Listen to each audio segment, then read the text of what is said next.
sports fans, and welcome to the Heavy Hitters Podcast, the ultimate destination for your weekly dose of sports excitement with co-host Darnell Duff. Now it's Sandvin, right point with it, left circle, Paul wants it, fires it, scores! Ashton Paul, welcome to Dauphin! And co-host Jeff Henson. Williams, blue line, shot, rebound! Oh, you hit! Score! Score! Morgan McLean! The Storm are AJHL champions! Whether you're into goals, touchdowns, three-pointers, or home runs, we've got it all covered.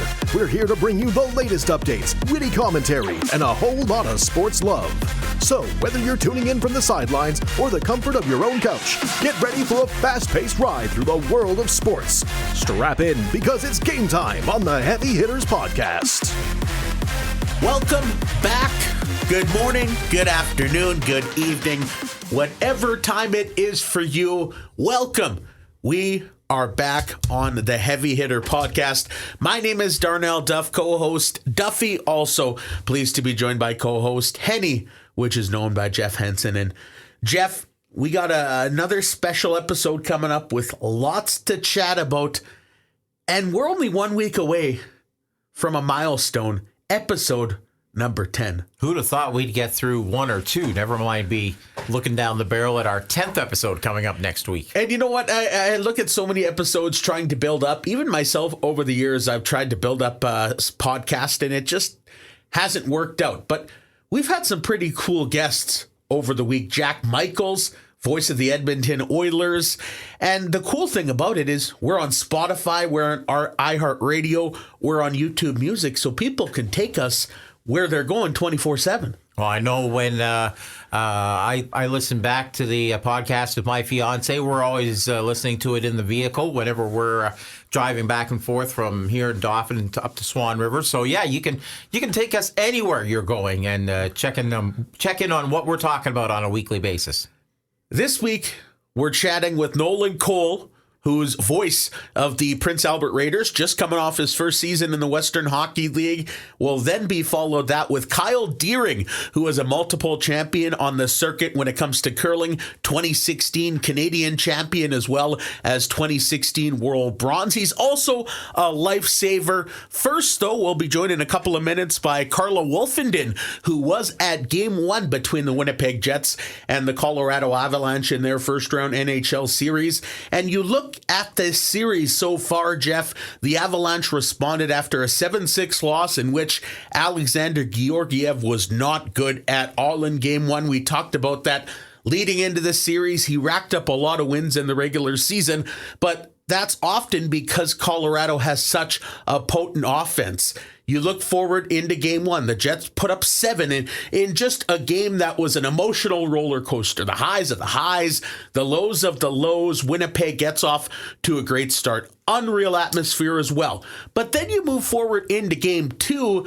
Colorado plays better. Georgiev plays better. The Avalanche's offense is still there. Winnipeg was not able to get the job done. They've been outshot in both games.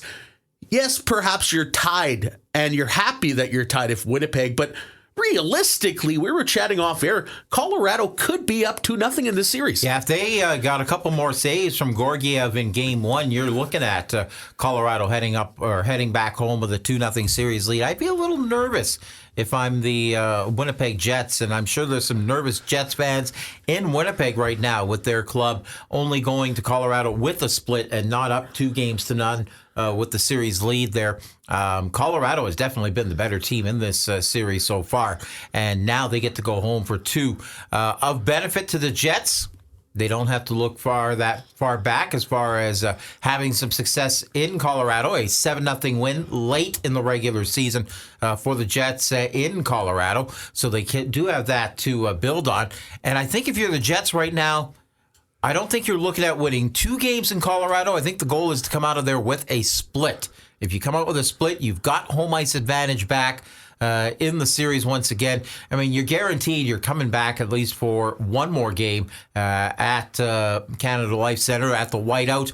But at least you won't be looking that if you can get a split, you won't be looking at that being a potential elimination game for your hockey club. So I think that the key for the Jets is to try and at least pick up a split of these two games coming up this weekend in Colorado. Now, a lot of talk going into this series, and I find it ironic because Doug Headley mentioned to me before the Dauphin Kings open up their series against the Blizzard that Cole Sheffield was going to take the Kings as far as they were going to go in the postseason. Ultimately ended in Game 7 in round number 1. I had the same sort of thoughts anyways for myself when it comes to Connor Hellebuck. He's going to take the Jets as far as they're going to advance in the Stanley Cup playoffs. In Game number 1, he gave up 6 goals. Now, he was pretty good. In the first period, he made some outstanding saves. They were outshot 46-23. Wasn't really the case, yes, in Game number 2. I know the whole defensive core wasn't very good, but when they aren't, you need your goaltender to bail them out. Connor Hellebuck did not. Are you questioning whether maybe fatigue is already starting to set in after how much he played in the regular season as well? Well, that's always been the big cloud that has been over Connor Hellebuck is he played too much? Does fatigue start to hit him in the playoffs a little bit? We've seen it a couple of times over the last couple of years, and be curious. I don't want to quite go down that road just yet. I'd like to see how he's going to look in Game 3 coming up on Friday in Denver, and Game 4 as well too, before I start pushing that button on the Winnipeg Jets as of yet. But I definitely have to agree with you. I think Tuesday night in Game 2, there should have been maybe 1 or 2 more saves to keep that hockey club in it. The fourth goal there, right at the end of the second period by Josh Manson, was the absolute backbreaker. A shot, yes, it was on a breakaway, but nonetheless a shot that I think Connor Hellebuck should have stopped. Josh Manson is not a sniper by any means. Still a good shot, but one I think that Hellebuck should have been able to stop. And considering how late in the second period that was and how much of an extra boost that gave to Colorado getting that goal to go up 2 goals going into the third period, not just 1. That's where we talk about the goaltender having to make the saves when he needs to make those saves. That was a save that Hellebuck needed to make at that point, and unfortunately he didn't. Jeff, I know we don't agree on everything. We do agree on some things. But I think, is it safe to say we can agree that the atmosphere inside the arena is awesome, but the atmosphere outside of the arena with the Whiteout Party is pretty incredible as well? I can tell you this right now. I've been pretty fortunate. I've been able to go to some pretty cool events in my time. Been to a Grey Cup once in Winnipeg. Went in 2006 to a Stanley Cup final game in Edmonton between the Oilers and the Carolina Hurricanes. Had a chance to go to the NHL draft one year in Toronto. But I've still got 2 very significant things on my bucket list when it comes to sports. One is to attend the Whiteout Party outside of Canada Life Centre for one night, and another is to go to an actual Winnipeg Jets playoff game in Canada Life Centre, just because you see the atmosphere for both of those events. The atmosphere, as you mentioned, in the arena is electric. The atmosphere outside is pretty cool as well, too. Hoping that maybe the Jets can extend this playoffs and go a little later on into the playoffs, that maybe I can scoot down for a Winnipeg or for a weekend game at some point and at least go and experience that Whiteout Party outside. Now, unfortunately, we weren't there, but someone was, Carla Wolfenden. So let's head down to the phone lines and get Carla on the line to chat about the madness in Game number 1.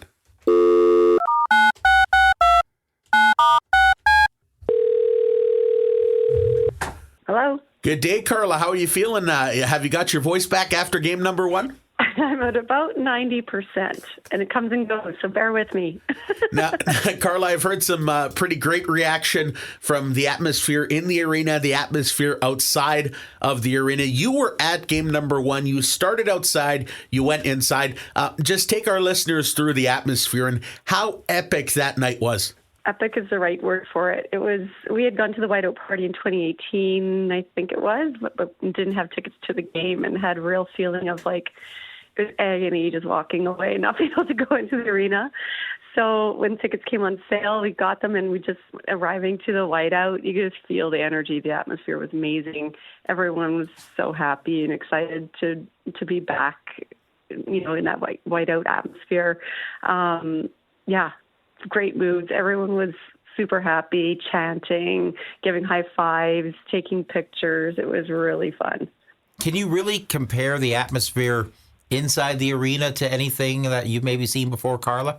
No, absolutely. It's a totally different type of environment in there. I mean, you go to a Jets game and Jets fans can be rowdy, but they can also be pretty quiet and reserved. But I was at a whiteout party in the old arena. I don't remember the year, but it was quite a while ago, in Jets 1.0, and the energy was different. That building it resonates in there. It was, as you can tell, I lost my voice yelling because you can't not participate, because you get chills from the feeling of being in that arena and everyone just having a blast, and just it's just fun. It's hard to explain. I wish everyone could experience it just once. It's worth it. Carla, it was a pretty crazy game. Back and forth. Just explain to us what everyone was feeling like, the emotional highs, the lows, and ultimately finishing 7-6. Colorado made it close down the stretch. Just quite the game it was for that raucous crowd, I imagine. It was crazy. If you're paying for your ticket by goals per game, we got our money's worth. It was insane, and it was an emotional. I said several times that night, with seatmates and stuff like that, it was an emotional roller coaster. It was a little scary, but it made for a really exciting game. We were saying that even though you're standing up, there's lots of times where everyone's standing and on their feet and cheering. You're standing up often just. It seemed like you'd be sitting down for 2 minutes and you'd be standing up cheering for another goal. It was it was a lot of up and down, and some nice goals, some not so pretty goals on both ends. But it was a blast. A high-scoring game is always fun to go to instead of just having a 1-0 game and nothing really happening. It was constant action. Carla, I really got the sense of community, and I know there are a lot of people that bash downtown Winnipeg and they bash Winnipeg overall, but I think this just goes to show that certainly people can rally around and it can be Winnipeg proud. Did you get that sense of community? Absolutely. It really was a cool atmosphere just with everyone. There's we're all cheering for the same team. It helps. It's again, like with the high fives, and everyone's everyone's in our sitting our section. Everyone's talking and laughing, everyone around you, and just it was a really party atmosphere. And in terms of rallying around the team, I have to poke fun at my husband because he's from Ontario, so he's a born Leafs fan, but he actually bought his first Jets jersey after living in Manitoba for 23 years. So we finally converted him, and he got behind the team, and he is also a Jets fan. But I think being in that atmosphere, he was pretty impressed. I think he finally gets it. That's incredible. So cool that you were a part of that. I know you want to get your voice back, so thank you so much for joining today, and we'll stay in touch. But cool to see you got to go through that experience. Yeah, thanks, Darnell. Once again, that was Carla Wolfenden, who had the chance to watch Game 1 outside and then go into the arena for the Winnipeg Jets. And I sure wish, Jeff, it would have been really cool if you and I could have went down to the game and got some of the audio, but it was cool just to hear Carla. What a vibe and what a buzz. I mean, you even saw Pat McAfee talk about it on his show that he called it a barn and how passionate it was. That's a really good feeling for Manitobans. That's neat when you're getting guys with fairly well known in the U.S. media, a guy like a Pat McAfee that is recognizing what they're doing in Winnipeg with regards to the playoffs and the whiteout and such like that. So again, hats off to everyone that's involved with planning the whiteout parties outside of Canada Life Centre. You and I will get there one of these days, Darnell. We'll get at least to the whiteout party. I know it's a lot more affordable for that, I think, than it is to go inside and watch one of those playoff games at Canada Life Centre. But I think it will be just as worthwhile to experience that, even from outside of the rink. So going off to Denver now, and if you're Winnipeg, I assume you're just likely not going to win 2, but if you win a split, if you get a split, you're still in a really good position because, I mean, you're going to host Game 5, and if need be, you're going to be hosting Game 7 as well. So, yeah, I, as I said earlier, I think you got to go for the split just to get some momentum back. Not having to then look at that Game 5 back in Winnipeg as being a potential elimination game against you. And just to, I think overall the Jets haven't looked that bad in this series. Colorado, as I mentioned, has certainly been the better team.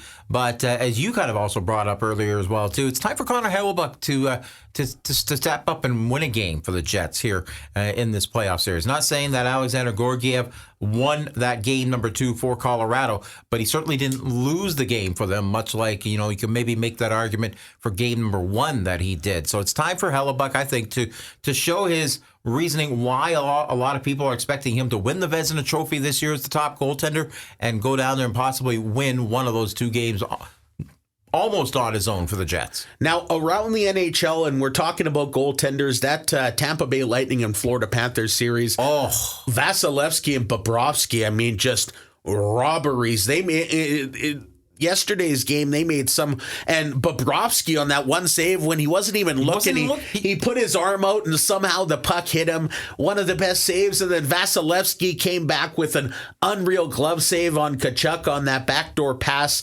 That is a real intriguing series. I am a little bit surprised, however. I know how good Florida has been. I did expect Tampa. I mean, you lost in a heartbreaker in overtime in Game 2. I expected a split in that series. You look at other series, the Rangers up 2-0 against the Capitals. The Predators bounced back with a big win in game number 2 against the Canucks, of course, with Thatcher Demko not in the lineup. Any other surprises for you, Jeff? No, I think first off, the Demko injury, I think, is going to be huge against the Vancouver Canucks.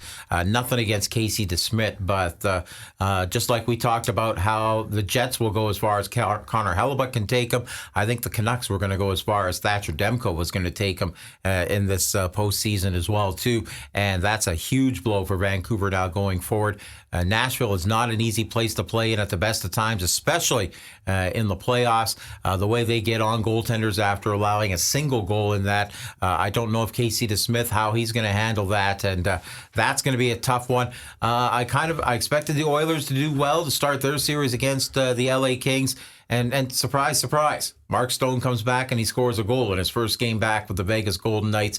And I had to chuckle at the Golden Knight broadcasters trying to interview Stone during one of the intermissions, and they were literally booed over by the crowd in Dallas. Stone couldn't even hear the question because the booing was so loud from the Dallas fans in that intermission at that point.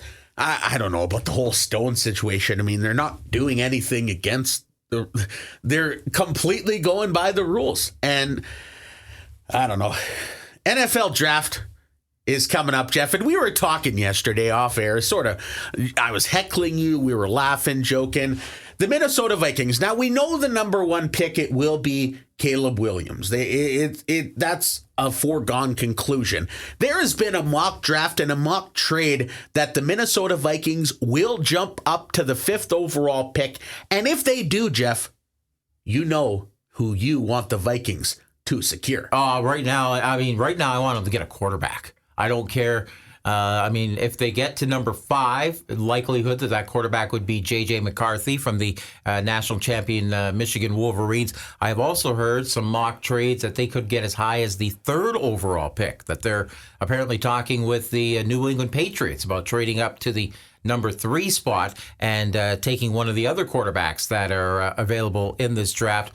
All I know is if there is such a thing as a football god, I know we talk about hockey gods a lot, but if there is such a thing as a football god, I am praying to him right now that he gets the Vikings up into the top 5 somehow so they can at least draft a quarterback to take over, whether it's later this upcoming season or next year, from Sam Darnold, because I just don't see Sam Darnold as a long-term option for the Minnesota Vikings. And that's a fact. I don't see Sam Darnold taking that team anywhere. You seem baffled. I'm still baffled why they signed him. So we know the number one pick. I love it. We know the number one pick will be Caleb Williams. Second pick, Washington Commanders, projected anyways to be Jaden Daniels. Third pick is the Patriots, supposed to be Drake May. And then, as mentioned, if the Vikings do jump up to the fifth spot, perhaps they will take J.J. McCarthy. If you had the selection of either of those quarterbacks, I know that's probably not going to be the situation that the Vikings find themselves in. Do you prefer a McCarthy? Do you prefer a Drake May? Or do you want to get a Jaden Daniels, who's projected to go second overall? Who fits the best, perhaps, in the Viking scheme? Drake May, I think, is a good passer. He certainly would work well, I think, with Justin Jefferson. But the thing is, with J.J. McCarthy, he's a winner. I mean, the guy won a national championship. He helped his club get to the Final Four with regards to college football last season. So he's proven that he can win. And the Vikings really need a manager when it comes to a quarterback. They don't necessarily need to have a big gunslinger. You can, as long as you can get the ball to Justin Jefferson and let him do his magical stuff. If you can, hand the ball off to Aaron Jones, let him take some pressure off you with the running game and such like that. I mean, even a guy like McCarthy with his running abilities on his own would be very helpful back there for the Minnesota Vikings. Just overall, I think McCarthy's maybe a better fit for the Vikings scheme with some of the the weapons that they already have there in place. But then again, if you want to make a guy like Justin Jefferson happy and have maybe a good gunslinger to get him the ball in deep situations, maybe Drake May is the option that you look at. I mean, if they could get the other guy that Washington is looking at potentially at number 2, that'd be even better. But I think it's going to come down to the preference in the end for the Vikings, and who would be sitting there if they do even get to trade into the top 5 for this draft. Draft day is here. The Stanley Cup playoffs are here. The Western Hockey League playoffs are here. The NBA playoffs are here. Nolan Kowal will be here in just a couple of moments. This is the Heavy Hitter Podcast, Episode 9. Milestone is coming. Duffy and Henny are coming back with a bang any moment now. Get ready for another round of intense action. Don't miss a beat. Head over to the Heavy Hitters Podcast on Facebook and hit that subscribe button to stay in the loop 24/7. Welcome back to the show, the Heavy Hitters Podcast. Really cool.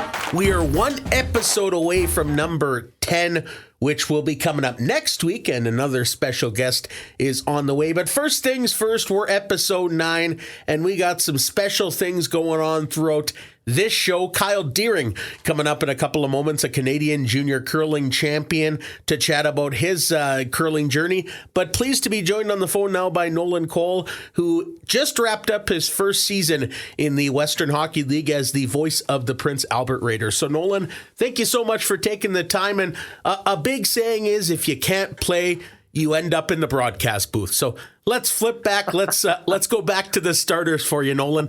Was that sort of the case? How did you get into this industry?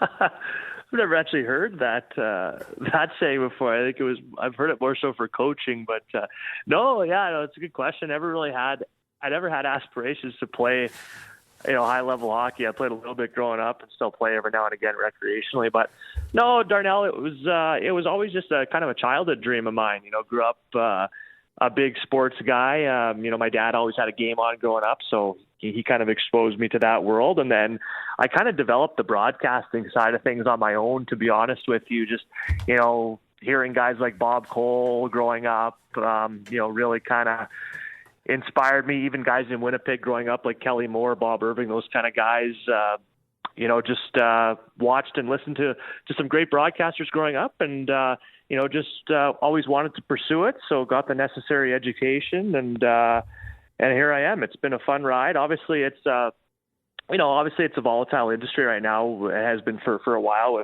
with the world kind of evolving the way it is, but it's been a good experience. And honestly, sometimes it doesn't even feel like work. I've had the opportunity to do a number of different things over the last few years here out in Saskatchewan, and even just recently doing the SJHL finals on TV. I was thinking to myself, honestly, some of it doesn't even feel like work. I better be careful with what I say because you always want to get paid for it. But it's a lot of fun, and it's been a good ride so far.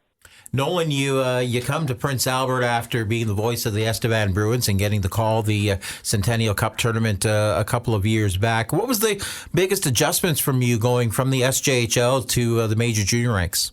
Oh, that's interesting. Yeah, it's kind of the same lifestyle. I don't know if there was a huge adjustment. I think obviously it's a higher level hockey, so you have a little bit more resources in terms of media rooms and all that kind of stuff. So that's been nice. I think maybe one adjustment is just the difference in rinks. I mean, you go from, older rinks like Prince Albert and Swift Current to NHL size rinks like Edmonton and Calgary, right? So it's kind of crazy, kind of the varying buildings that you go into for these games, and you go from city to city, obviously, right? So I think those have been adjustments, and obviously the speed of the game, the pace of the game is a little quicker too, with this being major junior, and some of these guys are going to go on to play pro, obviously. And Nolan, we sort of talked about this off air. I know you're not a huge fan of heights. Roller coasters aren't big for you, but that's also posed, I'm not sure if it's a challenge, but something pretty different in some of those rinks, as you mentioned, NHL barns, including the Saddle Dome there in Calgary. Yeah, full disclosure, the Saddle Dome terrifies me, Darnell. I don't know what it is. It just feels like you're dangling up there. Just there's nothing below you other than like a hundreds of foot drop or whatever it is. So no, it's really steep. It's an older building. Our first game there this past year was the first time I'd ever been to the Saddle Dome. Had heard stories, did the catwalk a couple times just to say I did it. You go up freight elevators. It's just kind of different, and I'm just not as comfortable in that booth. I'm sitting down. No way am I standing up in that booth.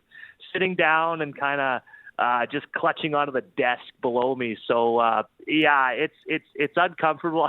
I still get through the call okay, but it's not up there on my list in terms of favorite booths in the league. That's for sure. Well, Nolan, I can vouch for you on that. I've been to the broadcast booths in Calgary, and I've walked that catwalk a couple of times. And I know my first instinct is just look straight ahead, don't look down when it goes to walking across that catwalk, especially when you're going over the scoreboard. Exactly, yeah. And I mean, some friends wanted me to take a video back home, so I did. But yeah, the catwalk is don't look down, look straight ahead. Just get through it. I'm not doing it again. I've done it twice, I think. I won't be doing it again. But honestly, as bad as the catwalk is, like I feel equally uncomfortable in the booth. I'm not sure what it is. And I know Brad Curl and some of his guys were showing me around. They wanted to show me the TV side of things, where all the TV crews set up, and I just wanted no part of it. I just wanted to get through the game and get back on the bus because it's just different up there. And I never thought I was afraid of heights. It never occurred to me really until I'm in an environment like that. I tell you, I remember Peter Marr looking back at me, making sure I was going to make it across the catwalk the one time I was there at Saddle Dome. He was concerned for me. Hey, Nolan, you mentioned coming back this week and being able to help with the broadcast, the TV broadcast for the Saskatchewan Junior Hockey League final between Flin Flon and Melfort. How nice is it to kind of come back? I don't know if maybe saying coming back to your roots is the right word, but to be able to help out in a league that obviously played such a big role in helping you get to where you are right now. Yeah, absolutely. It's I mean, I was lucky to be asked to do it by Kyle McIntyre, the commissioner, and very excited to have the opportunity. And I had a ton of fun in the SJHL. Like, being with the Bruins and, Affinity Place is a gorgeous building. And, some of the playoff series we had against Flin Flon and going up to the Whitney Forum. So a lot of great memories from my 2 years in the SJHL. So when I got an opportunity to come back and be involved in the broadcast crew, it was a no-brainer, really. Honestly, as fun as radio is, I might enjoy TV even more. Like, I really enjoy the on-camera aspects of broadcasting and just a little bit of extra pressure that comes with TV. So, it's been a lot of fun. And obviously, just going back up to Flin Flon in the league final and the playoffs, and the environment up there is just outstanding. So, that's been a lot of fun. And you're right. Yeah, the SJHL, it did, it did give me that kind of springboard of that platform to do higher level hockey, major junior here in the Western Hockey League. So to give back a little bit, it was an easy decision. And I'm definitely looking forward to the rest of to the league final because it didn't really go according to what everyone thought it would on opening weekend. So it's going to be interesting here as we continue that series this week. Yeah, heading into game 3 and 4, now hosted by the Mustangs. Nolan, would shock be the right word? I mean, Flin Flon, they spent like 14 weeks as the number 1 team in Canada. They were the top team class of the SJHL. They won their first 8 playoff games. It just appeared to me anyways, and to many hockey fans, that no team was going to be able to stick up with the Flin Flon Bombers. Then you have the Melfort Mustangs, who needed 5 games to beat Estevan, then 7 grueling games to beat the Humboldt Broncos just to get a chance to go to the zoo to play in front of like 2,200 fans at the Whitney Forum. You score 9 goals in game 1, and then you put up 4 more in game 2 and a 2-0 win. Is shock a good word to categorize how the SJHL final is going right now? Yeah, I think it's a perfect word, Darnell. And again, obviously for myself, I didn't follow the SJ nearly as closely this year, obviously, right? So I can only go in by what I'd been told by people, and that was the Flin Flon Bombers were going to roll right through the Melfort Mustangs in 4 or 5 games. That's the narrative that I was hearing going into the series, and in fact, we really saw the opposite of that on opening weekend. Seemed like Melfort just kept that momentum from the Humboldt series rolling, did not look tired, did not look worn out. They're playing playoff-style hockey. And it looked like the Bombers weren't ready to play game 1. They had a bit of a layoff. Obviously, they were well rested, but that didn't matter. I mean, they were outplayed on Friday. I thought Flin Flon played a little bit better on Saturday, but still not good enough. And obviously, the goaltending, the Mustangs have had the edge so far. Special teams, they've had the edge. Flin Flon 0 for 8 on the power play in game 2. That's not going to get it done in the playoffs. And so, yeah, it is a surprise. It's a big surprise that Melfort walked into Flin Flon, won the first 2 games. The other difference this year, Darnell, is the Bombers are favorites. I mean, they're favored to win the league final. Last couple of years, they weren't, right? They pushed Estevan to 7, despite the Bruins being a powerhouse number 1 team that year. Same thing with Battleford's last year. The Stars swept Flin Flon. Stars were the best team all year. And now Flin Flon is the best team all year this year, number 1 in Canada, virtually all season. And so there's some pressure on them to win this year. And, the fans, I think, were frustrated with what they saw. It was a little different environment than what I've been to there. It wasn't as loud. Obviously, the Mustangs took the crowd out of it. And it's interesting now because now, maybe the pressure shifts to Melfort now a little bit coming home up to try to close down the series. And now the Bombers, we're going to find out what they're made of as they try to get back in this series and avoid losing another league final. They've lost 4 of the last 6. Couldn't imagine what it'd be like for their players and staff to lose another one this year. Do you think the 3 days off in between games 2 and 3, Nolan, helps or hurts the Melfort Mustangs? I mean, you mentioned they're on quite the roll right now. Do you think this extra time off maybe takes away some of that sting? It's interesting because I think originally game 3 and 4 was set for Tuesday, Wednesday, and it was pushed back a day, is my understanding, because the Mustangs wanted a bit more time because they didn't get any rest between their second round series and the league final. So it's interesting how it works because, yeah, they won the first 2 games. And from that perspective, you'd want to just keep that momentum rolling and not have a break. So, yeah, I think that break maybe favors Flin Flon a little bit in the sense that they get to reset.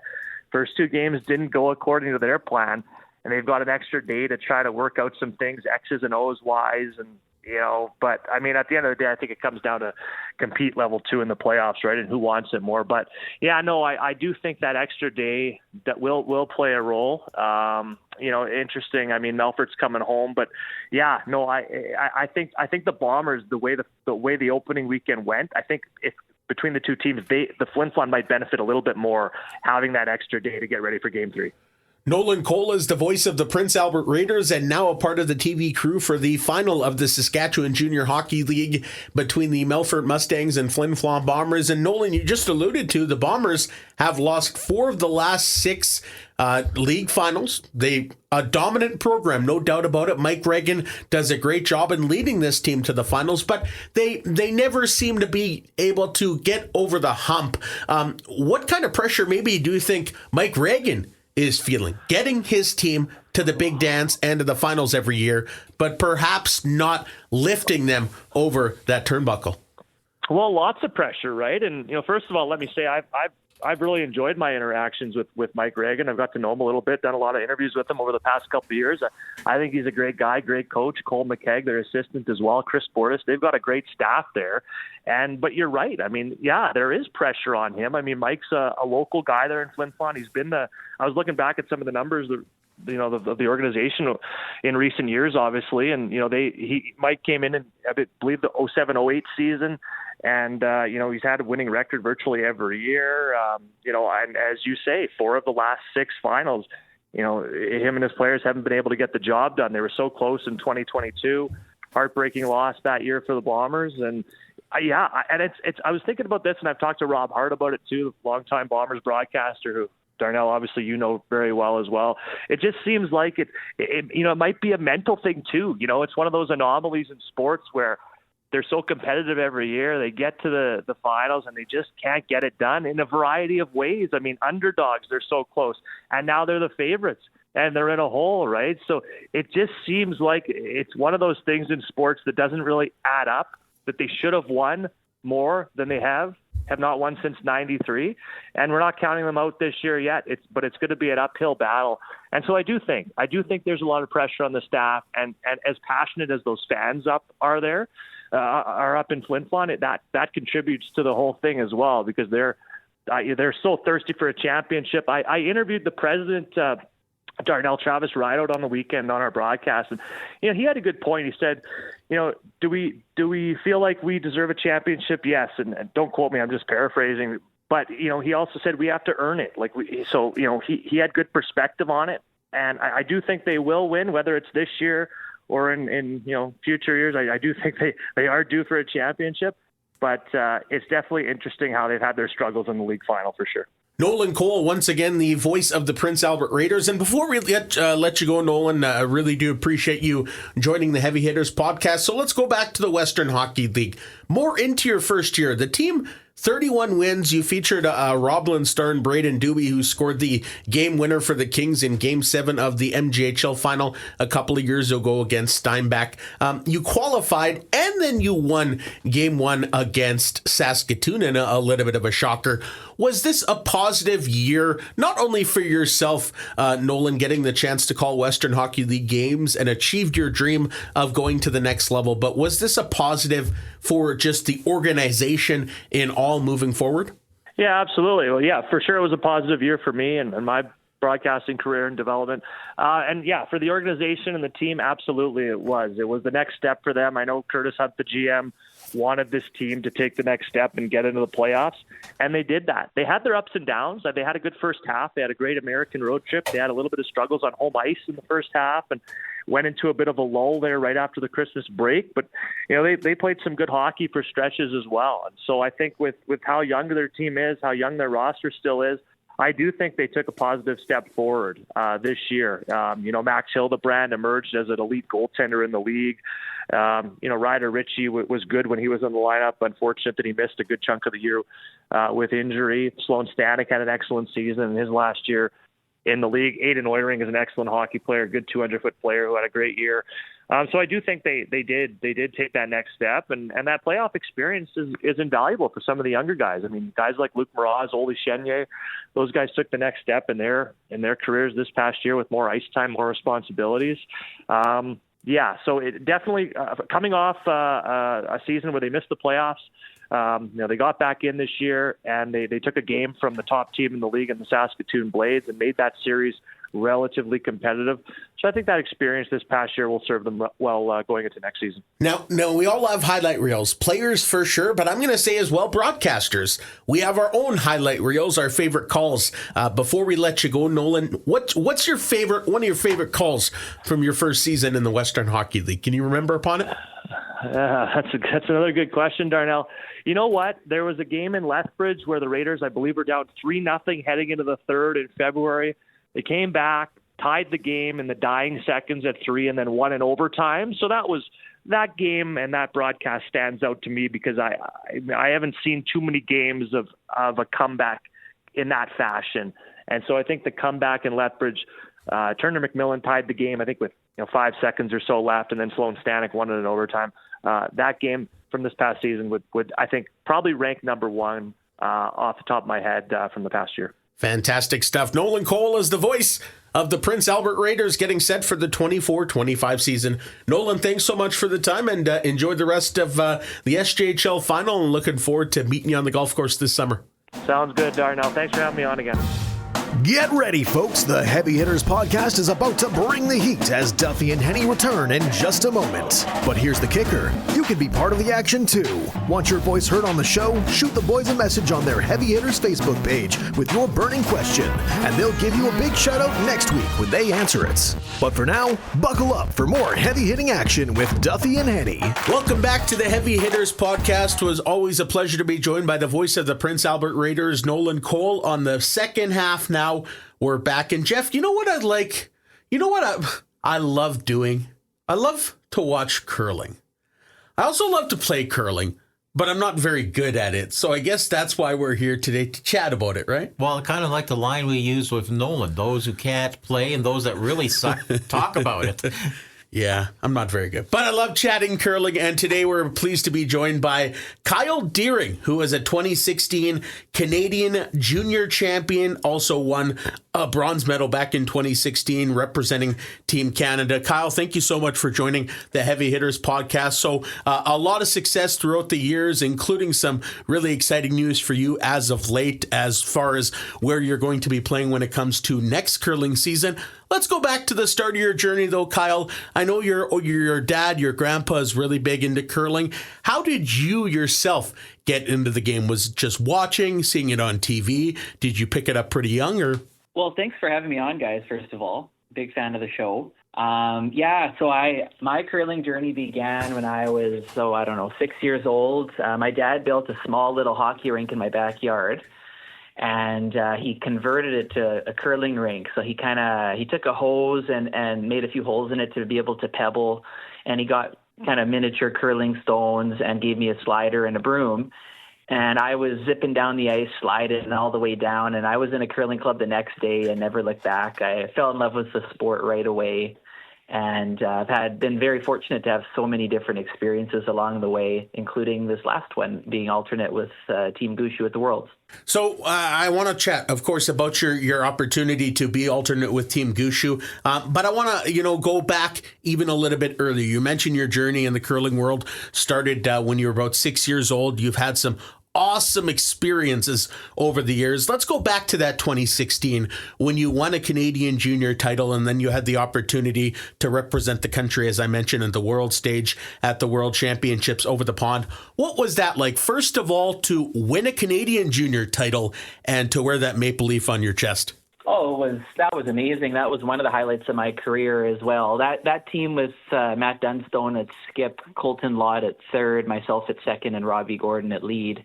Most people recognize Colton and Matt as they curl together and are one of the best teams in the world.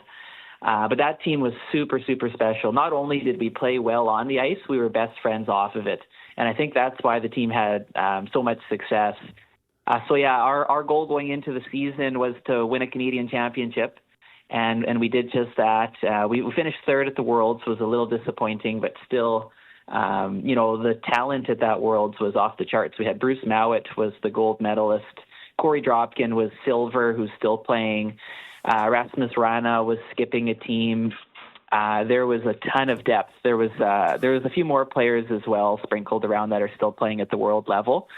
Very happy that I got to experience that with those guys. One of the regrets was that team didn't get another season. We never played a full season of men's, and I think that it would have been pretty special if we did. And Kyle, you mentioned you didn't play a full season as men's. Was it just, other opportunities arise for the other players on the team, including yourself, or was that a tough decision to come ultimately to? Yeah, you know what happened? Yeah, the three of us did. So Colton, myself, and Robbie played 2 more years of men's together. But Matt, I guess I'm still good friends with him, but he decided the grass was greener somewhere else, and he left the team and pursued other options, unfortunately. So then we got Pat Simmons to skip us. And we first Jason Gunlickson, then Pat Simmons. So I had 2 good years with those guys. But I would have liked to seen what would have happened if we were able to have a full men's season with the 4.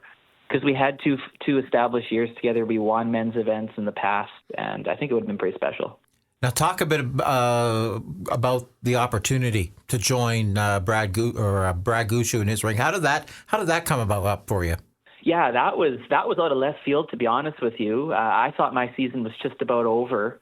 And then one night, a couple of days after the Brier, I got a mysterious text saying, "Give me a call, Brad Gushue." And I was shocked. I didn't know, what he wanted or if it was even him. But I got a missed call. It said from Newfoundland too. So I called back, and of course it was Brad Gushue on the line asking me to be fifth. And he said that they were looking for someone a little bit younger, and Dave Murdoch, our high performance director, recommended me, which I'm very grateful for. And so they chose me, and I think we got along super well. I had a great time, and still can't believe I got to go experience that with them. Very lucky. Kyle, I've always thought of you not only as an exceptional curler, but also a really special person. Myself and you had the chance to meet each other through baseball way back when we were younger, and our friendship has certainly blossomed over the years. But what does that mean to you to get that opportunity? As far as you were recommended, as you mentioned, by Murdoch, and then Gushue has to take that one step further and give you that phone call, just to know that you're extremely well respected among some of the top teams around the globe. What does that mean to you? Oh yeah, that meant a lot. I mean, I was over the moon. I kind of my breath was taken away actually when I got that call. And it means a lot to know that, I guess, hard work pays off, because when we play this sport, it takes a ton of time and dedication. And often for very little return, no money. So, you're away for 12, 13 weekends, and you're making very little money. So sometimes you wonder if the hard work you put in is worth it. But this was an approval that, yes, it is worth it, and, kind of inspiring to keep going with it. Darnell, I'm very grateful for our friendship. We've known each other for a long time, and it's exciting to see the show. Hopefully it takes off. How did you mesh with Team Gushue? I mean, we know the dynamics of that team. Brad and Mark have curled together for years upon years. Jeff Walker was an established junior curler in his own days, and who has now become maybe arguably one of, if not the best leads in the country. And then E.J. Harnden, who just had all kinds of success curling with Brad Jacobs and seems to have, for lack of a better term, slid in nicely with that ring. How did you meld with those four guys?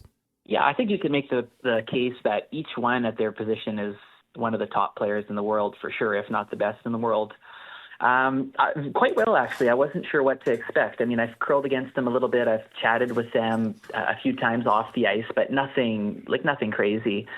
So I wasn't too sure what to expect, but it went super, super well. I bonded with them a lot, like whether it be talking about to Brad about his MBA that he did, or just getting to know him better, or Mark and fantasy baseball, who he loves fantasy baseball. We'd have our doors open all the time in the hotel room and shout back and forth different prospects and stuff to pick up.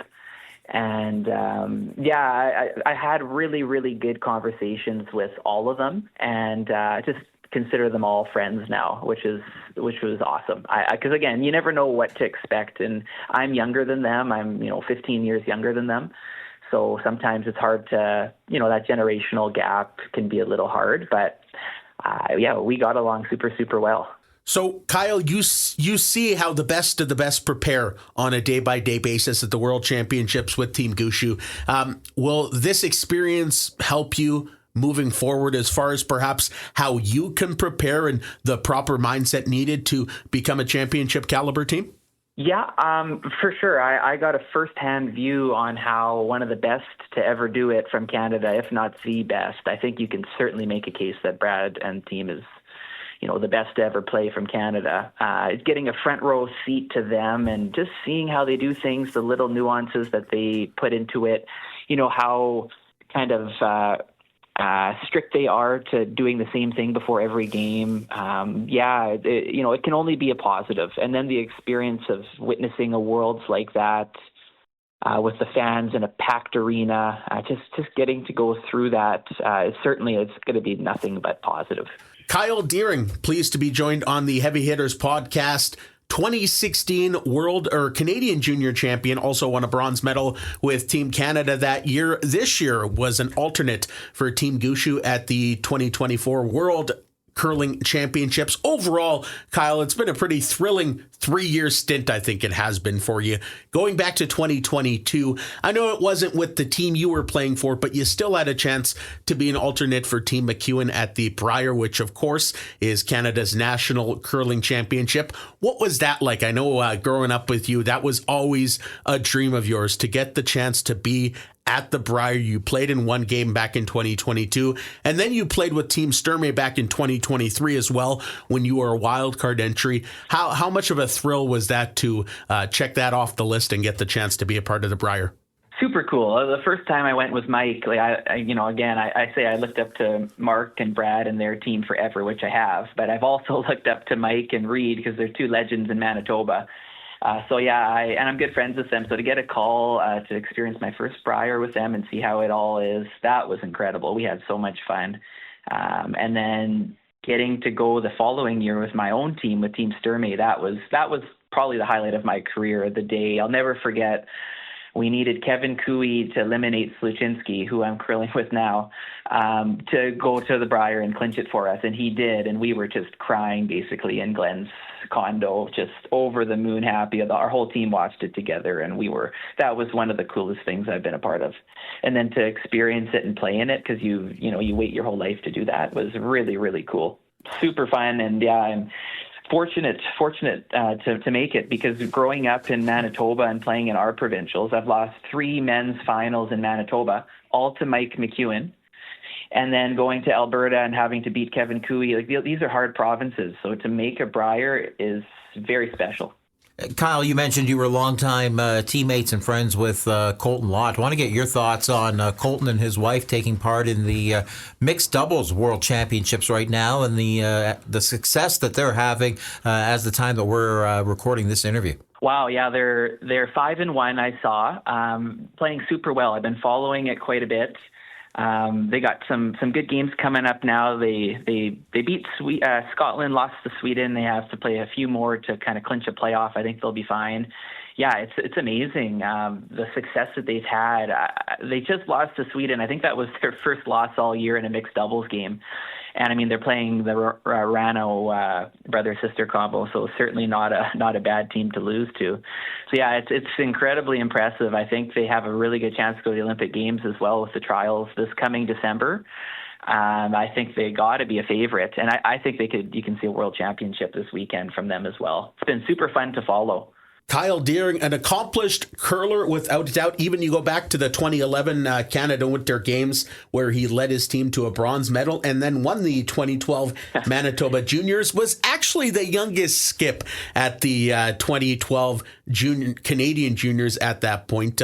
We talk about great. all the accolades for you, Kyle, on the ice, and well noted, and it's been awesome to chat about that, but also on the streets as well. I'm sure this is still something that you think about, and perhaps it's even brought up to you back when you saved someone's life when a Danish construction worker was pinned under a backhoe. You, as well as Wade Ford, you were there. I believe it was just coming from the curling rink, or you were heading to the curling rink, and you pulled out that Danish worker that was, as mentioned, stuck under a backhoe. Take me back to that, and I guess what it feels like to be a lifesaver. Well, you just reminded how old I am, actually, Darnell. It's hard to believe that 2011, that Canada game shot. I remember it like it was yesterday, or even playing in the 2012 Canadian Juniors. Like, my gosh, that's 12, 13 years ago already. I don't know where the time's gone. But yeah, the 2016 Juniors, we were walking to the curling rink to play a game against Korea.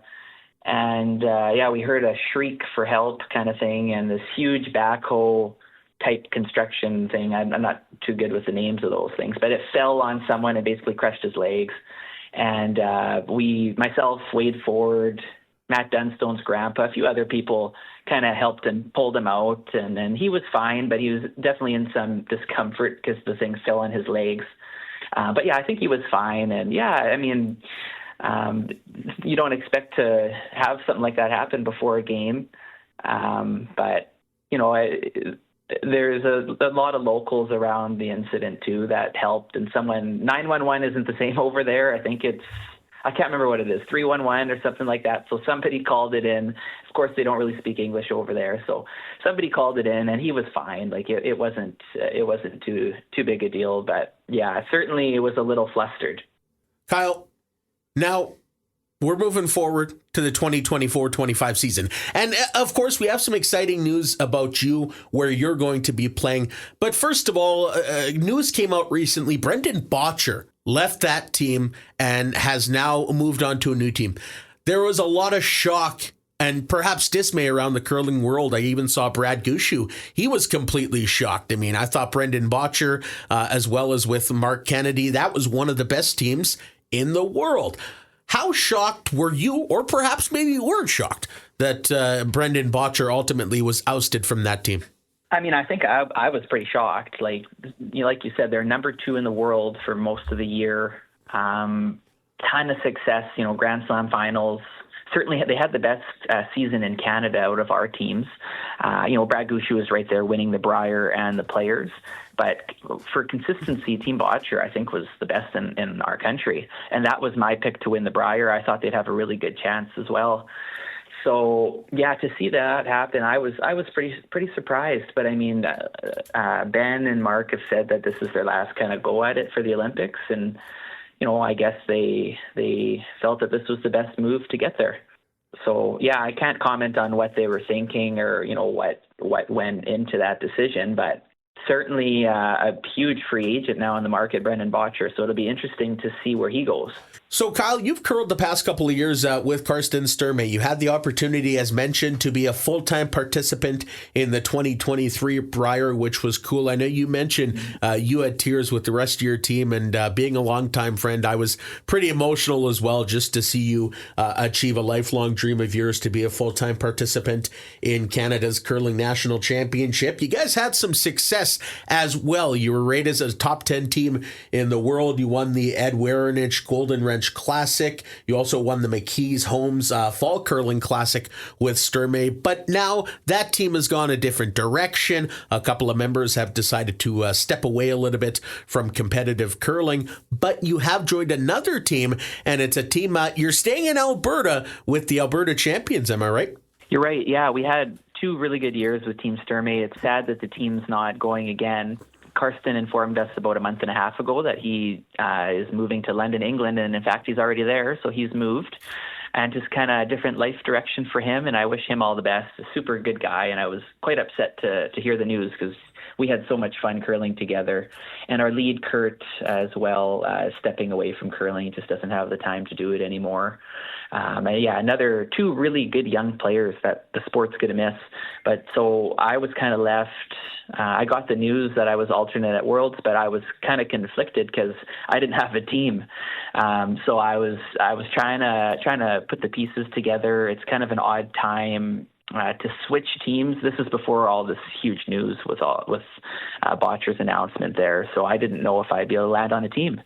But Aaron sent me a message, and we had a couple phone calls, and it ended up working out. So I'm super excited to curl with them. They say all the right things. I think they do all the right things. They work hard. Aaron's been around for a long time. He's been super close to making Briers. Unfortunately, when you curl in a province with Bottcher and Cooey, it's super hard to win, and that's an issue with our national system right now. Is kind of stagnating growth in the prairie provinces where it's harder to win. And it's a huge issue. Thank goodness we have the wild cards. It's helping a little bit, but we still need more, in my opinion, to help our other guys come through here. It's again, the system's designed for the 1930s when curling was a kind of a recreational sport. It's now professional. And, so to have representation based on where you live, it's kind of like having in the House of Commons, you have one representative per province. That wouldn't make any sense. But that's what we do in curling. So I'm glad to see some change. It looks like Cooey is still going to be in our provincial, so we'll have to go through him, unfortunately. But yeah, I'm super excited for the change to curl with these guys. I think we got a good base here to build on. We all have a lot of experience, and we'll be in the Grand Slams to start the year. So looking forward to it.